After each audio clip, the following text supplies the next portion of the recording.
सबके गोड़ लगतनी। हम कवि हृदयानंद विशाल एगो हास्य कविता सुनावतनी। मर्द मेहरारू के झगड़ा। एक दिन के लीला सुनी, घटना घटल ससुरारी में। मेहरारू हमर बड़ी झगड़ाहीन, रात कटे मारामारी में।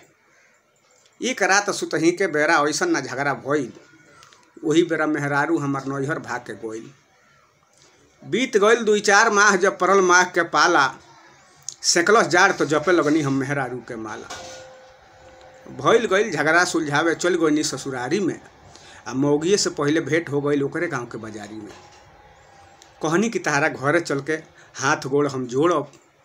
मौगी कहलस कि बुझ लिया आज बिना मरले ना छोड़ब। कसहूँ घर छोड़ौनी कहनी उहो हमरा मंजूर बा, आ तोहरो आज बुझाइए जाई कि दिल्ली कितना दूर बा। घरे जाके खूब गोहरौनी, मनलस नाही निहोरा के, आ ससुर जी के बगले में हमार भइल बिछौना बोरा के।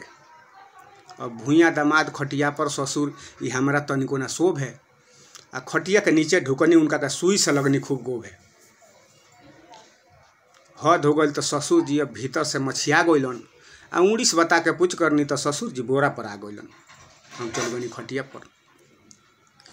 ससुर सुतलन बोरा पर, हम खटिया पर रहनी जागल। तो मौगी आइला 2 लाबदा वही बोरवे पर मार के भागल।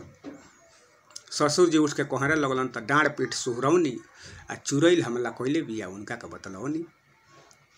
बोरा पर फिर हम सुत गईनी, ससुर सुतलन चरपाई पर। तो लौ लगा के मौगी आइला 2 लाबदा मरल रजाई पर। एकरा बाद तो ससुर जी के भइल बा पारा गरम, आ कौन चुरैल सहकल बिया आज एकर दवाई करम। लगले देवे लुका के पहरा बुढ़ऊ जीव के जरले, आ खटिया पर तान के हम सुतनी, चुरैल के फेरा में फरले। हमके मारे मौगी आइल, उ बेटिए के चुरैल जनले, आ झोंटा धके उठा के पटकले, लातन मुकन खनले। गांव भर के लोग बटराइल, भोरही भइल पंचायत, आ सभे कहल कि पहले डटत आई तहरा का पारे न आइत। आँख खुलल तो बुढ़ऊ अपन सगरो भूल बतौले, आ कहले कि हमरे गलती बा, के रोहन नहीं सिखौले। इतने कारण अबले ई मर्दे के लगौलस लावना, आ ये बाबू घिसियौले जा करी 2 लाबदा रोज उठावना। हृदयानंद विशाल कहेले, जितने बने बनावल जाला, यही से अपना बेटा बेटी के नीमन रोहन सिखावल जाला।